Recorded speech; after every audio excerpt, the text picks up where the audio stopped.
What is going on, everybody? The video that we've all been waiting for, the explanation on every generation of Duramax that has been made from 2001 till present.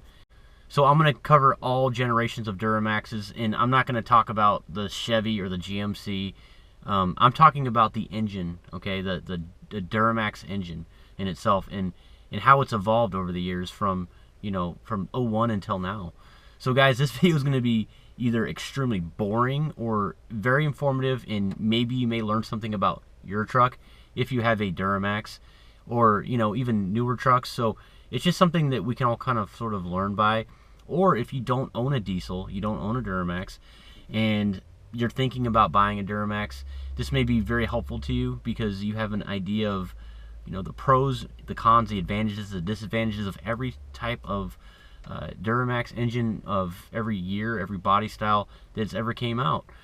Also, I may be missing a few things here or there, or they may be important, they may not, I don't know.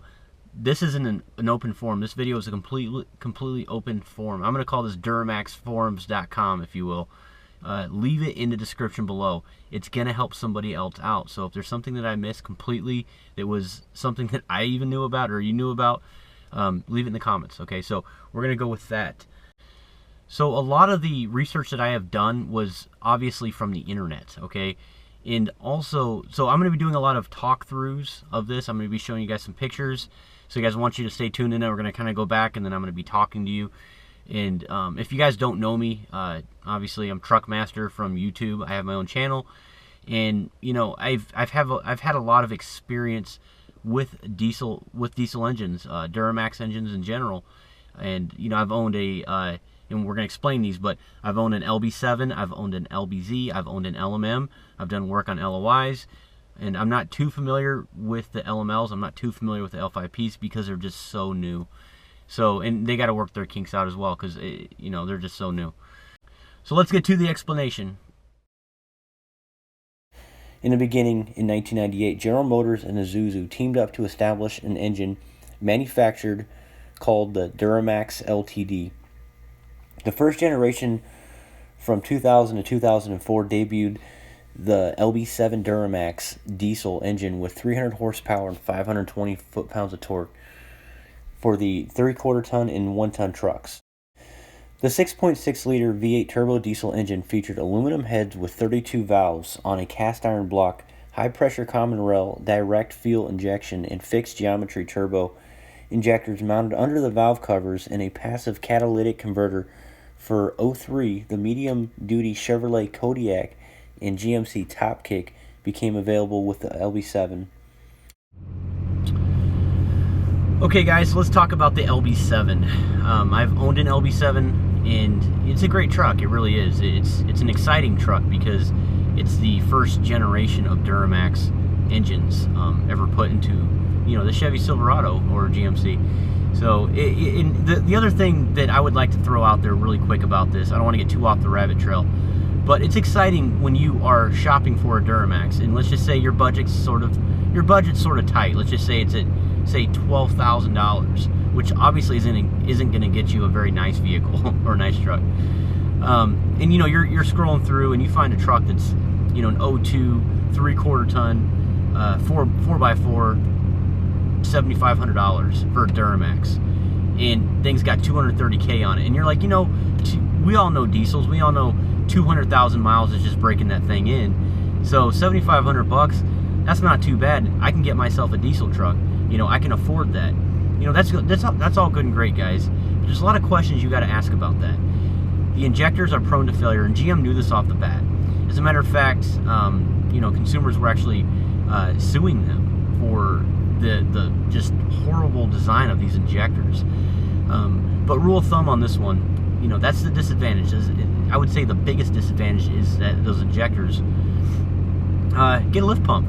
Yeah, I know that it's going to set you back $600-700, but you're introducing pure diesel fuel into the injectors, thus keeping that those injector nozzles super clean, and it's going to increase the life of those injectors. You got 8 of them in an LB7. Okay, even for remanufactured injectors, turning in your cores, you're looking at about $1,200. For some nice Bosch setups, you know, just something nice, not remanufactured, brand new, you're looking anywhere between, you know, $4,000 to $7,000. So it really just depends on what you're, you know, throwing at your truck, really, with money. But it's not a lot of fun. So injectors, changing those out, I would say, is the worst thing ever. I've done injectors about 5 times on a Duramax, on an LB7. Not fun, because you have valve covers. Well, every truck has valve covers, don't get me wrong, but the thing is in order to pull those injectors out of, you know, the truck, you got to pull the valve covers off. And what does that mean? A lot of the engine parts that are on top of those valve covers got to come out. So basically everything from the top of that engine has to go. It's a lot of maintenance and a lot of time and a lot of freaking money, and especially if you mess it up. We're going to talk also with the line of the LB7.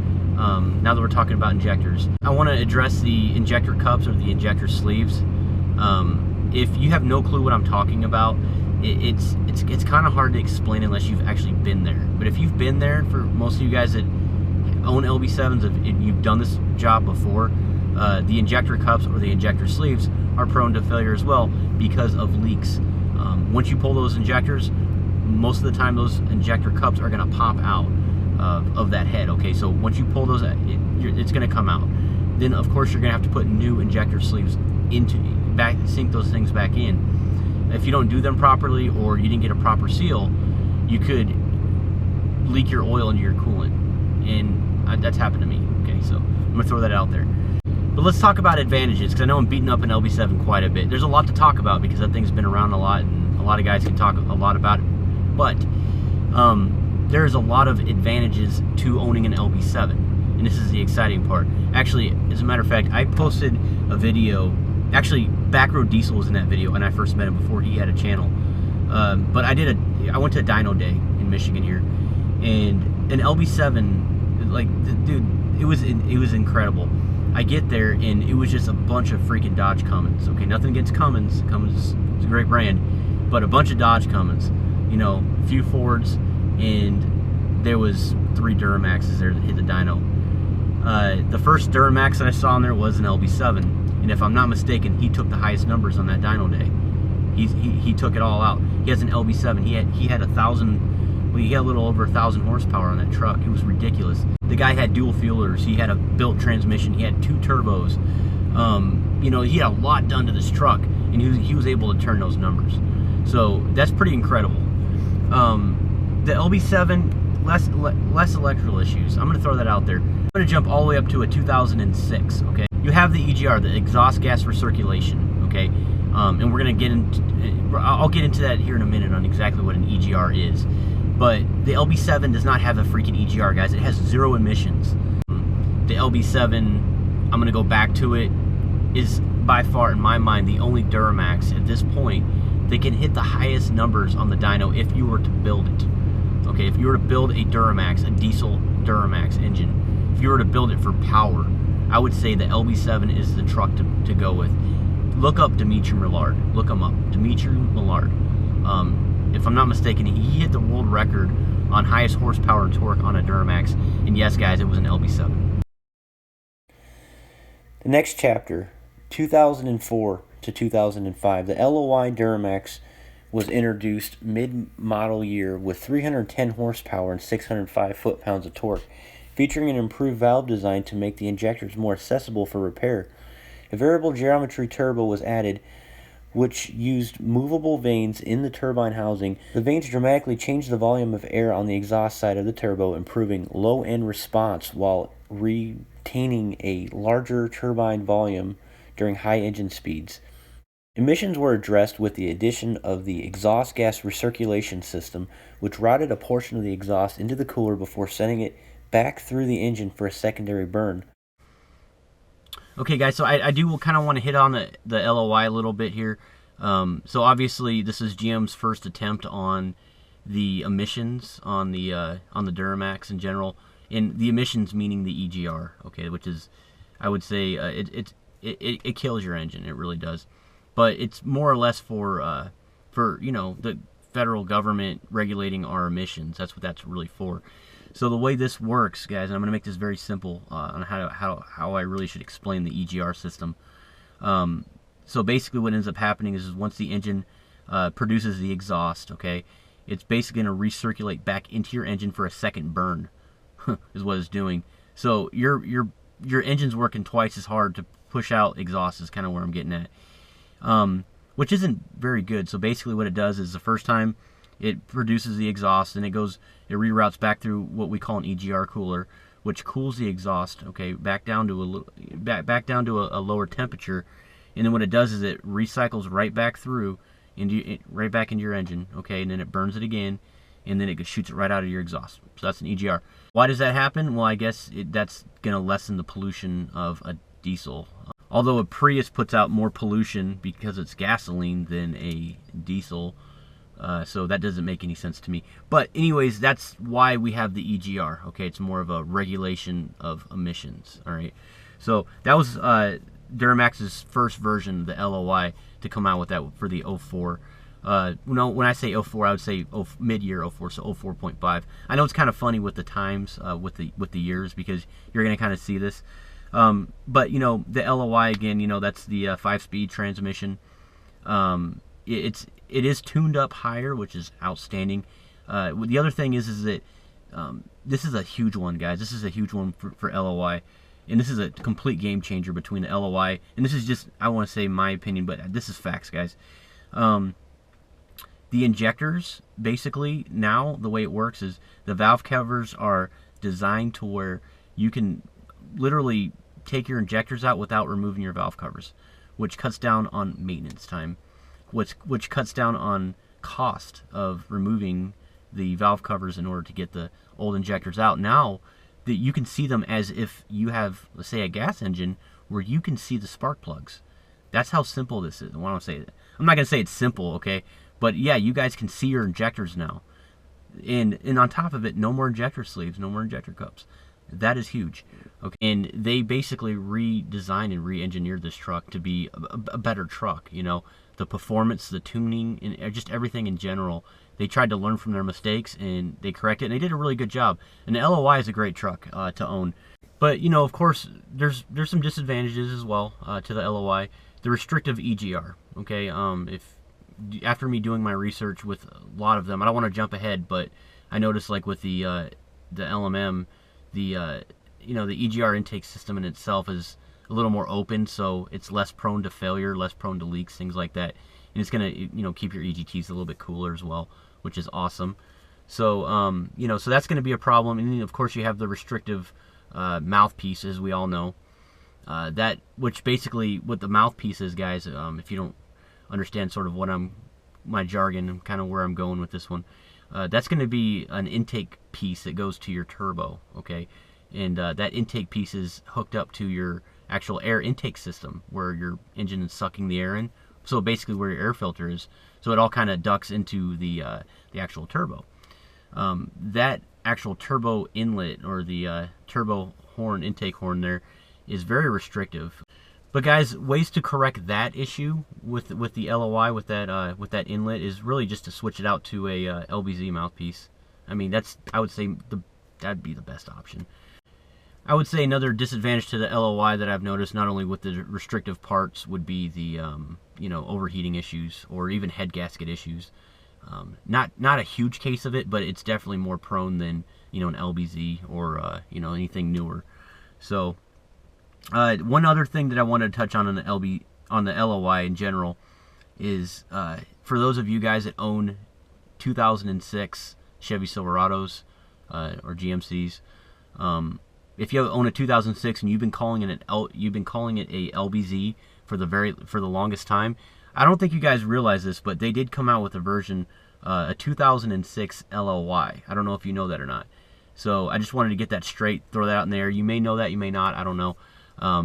Now the difference between the 2005 and the 2006 LLY is the 2005 or 2004 and a half LLY, you know, it has a 5-speed transmission, and the LLY is, of course, detuned. And so the way this works is that if you have a 2006 LLY, it's the 2006 LLY and the 2006 LBZ are identical, guys. They are freaking identical, all the way down to the 6-speed transmission. They really are.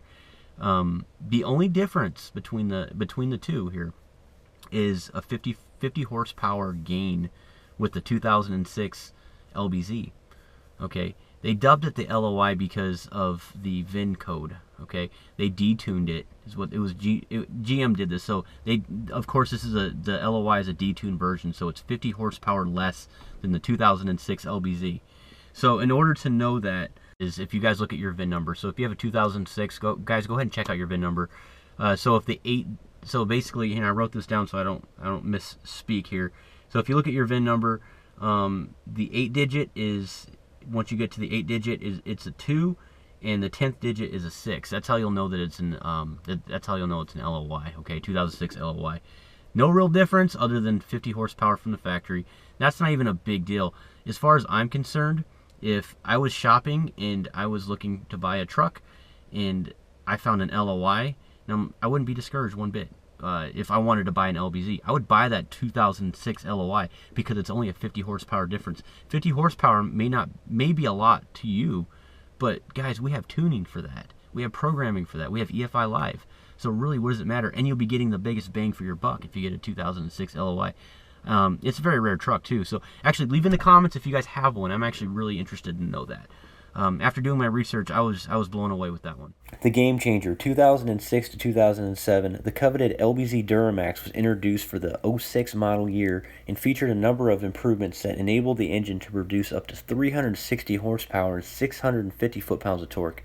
The LBZ became a quick favorite of tuners thanks to a stronger block design, larger connecting rods, new piston design, and heads that could handle more pressure, higher fuel pressure levels, larger fuel rails, 6-hole injectors, and an improved variable geometry turbo and a larger Egr Cooler setup were also added. An Advantage 32-bit engine computer helped improve power efficiency and emissions. Although the engine was saddled, the Egr and the LBZ was the last Duramax offered without a fuel economy robbing diesel particulate filter, or DPF. This meant that the exhaust system could be altered while keeping the truck street legal. 2006 was also the year GM introduced the 6-speed Allison transmission to the Duramax powertrain.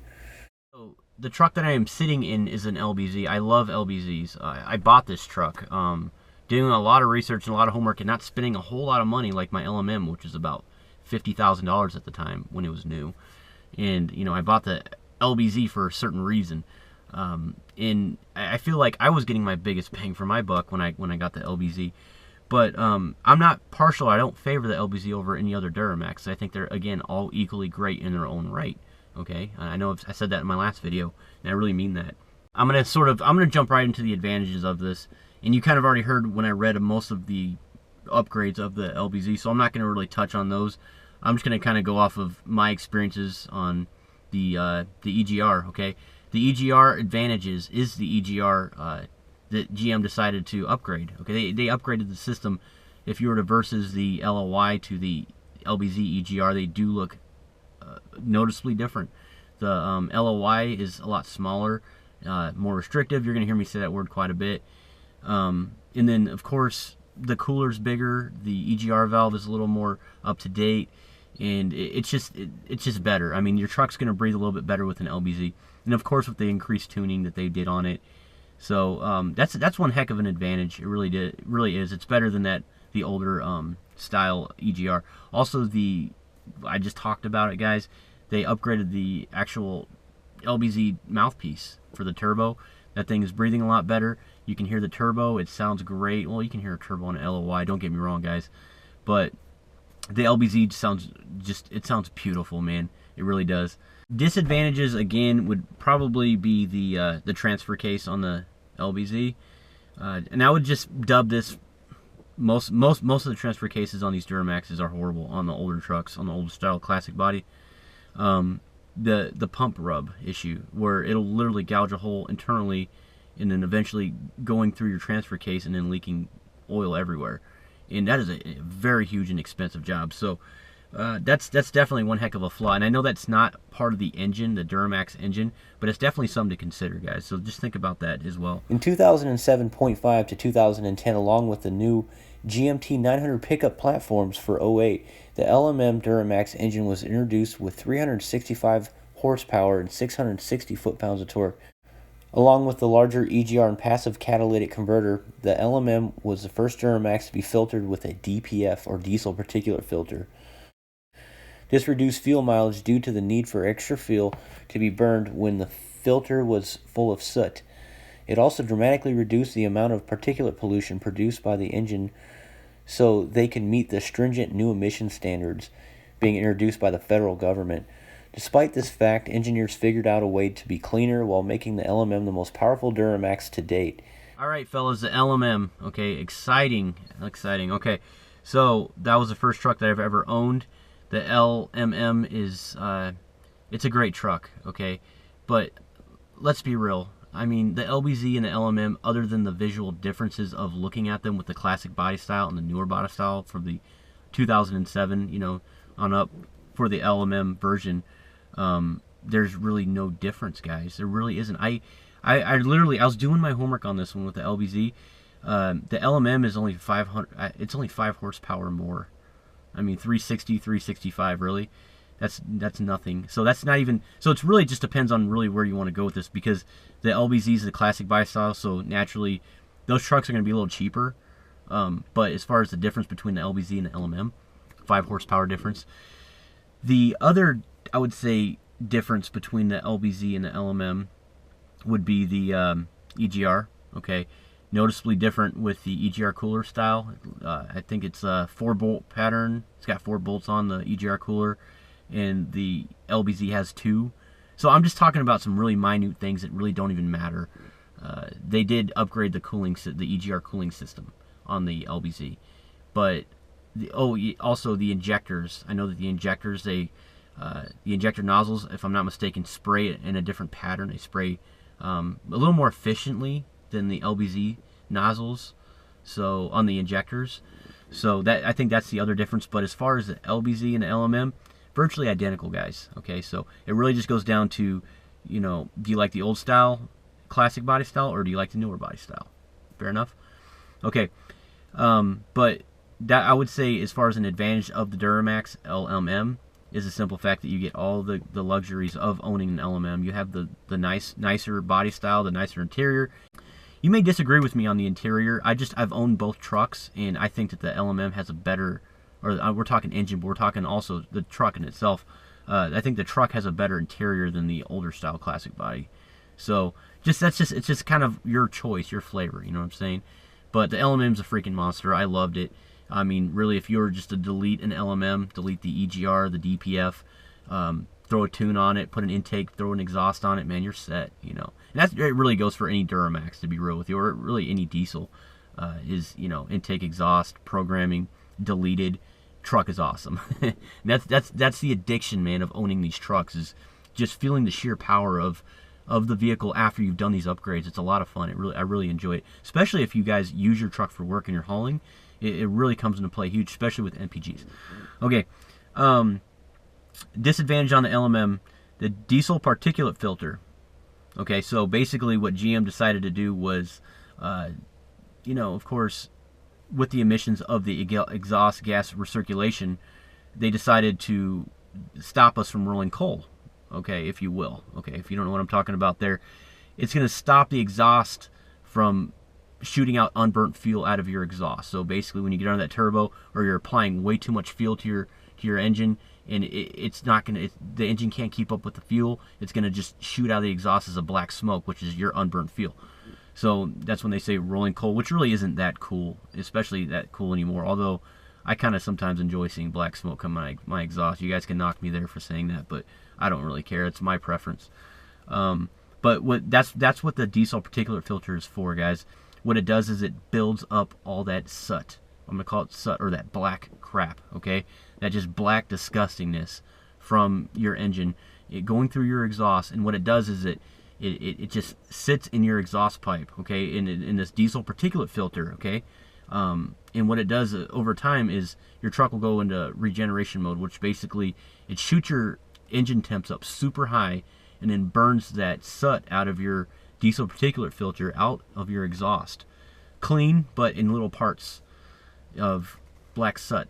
Okay, so that's their idea of keeping the environment safe, and it's a completely horrible. It's a horrible thing for your engine. It absolutely is, because you're introducing that unburnt fuel, that disgustingness. It's supposed to be going out of your exhaust, and it's literally restricting it and keeping it internally in your engine, and over time destroying your engine. Okay, that's where I'm at with the diesel particulate filter. Okay, so disadvantages of owning an LMM: EGR, diesel particulate filter.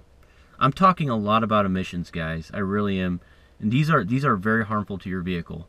Although they are great for the environment, if you will, they're harmful to your vehicle.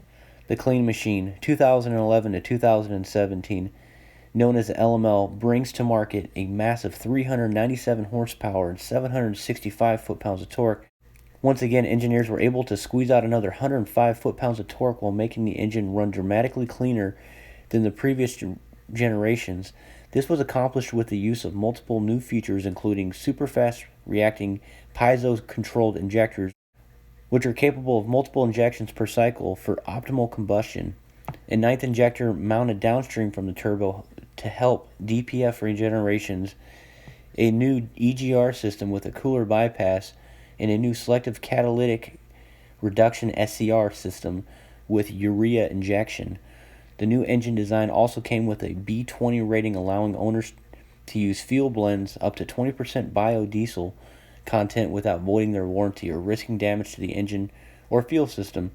The LML also added a smart exhaust brake built into the turbo, which is activated by the driver using a button on the center console. This exhaust brake has different modes of operation when the truck is in tow haul mode or when the cruise control is activated. All right, fellas, so the LML, a very exciting engine. I love this. I love this generation of Duramax in general. They've done a lot of upgrades and a lot of previous issues with the older Duramaxes until now, or I would say the LML, because I know that you have the L5P now, but they did a really good job at re-engineering some of the parts to make it better for the truck. One in particular thing that I really enjoy is the tuning from GM. You know, you go from a 365 horsepower LMM to a 397 horsepower LML. So that's a huge difference. To kind of hit on the advantages with this one too, the LML engine was significantly updated for 2011 to provide improved exhaust emissions that comply with the new federal emission standards for diesel engines. They provide better engine rigidity and further noise reduction, because some people just don't like loud diesel clatter. I really do. I enjoy it. I like hearing diesel engines. I think it's pretty cool. But the LMLs are a whole lot quieter. Also, guys, the LML advantages on top of that would be the fuel rail pressure, which is extremely important with their CP4s.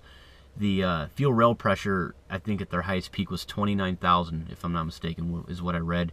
And then like my LBZ, the highest that I hit on my LBZ on the fuel rail pressure spike was 26,000 psi. So that does mean something. It really does. You know, you're getting more efficiency through those rails, and of course your engine's burning better, you're getting better fuel economy, and you're getting more power, and that's really where it needs to go, guys, is the power. And the LML definitely provides that. It's huge. It's a huge definite gain. Disadvantages on the LML, you already know what I'm gonna say. EGR, okay? EGR, diesel particulate filter, and you guessed it, the urea tank, okay?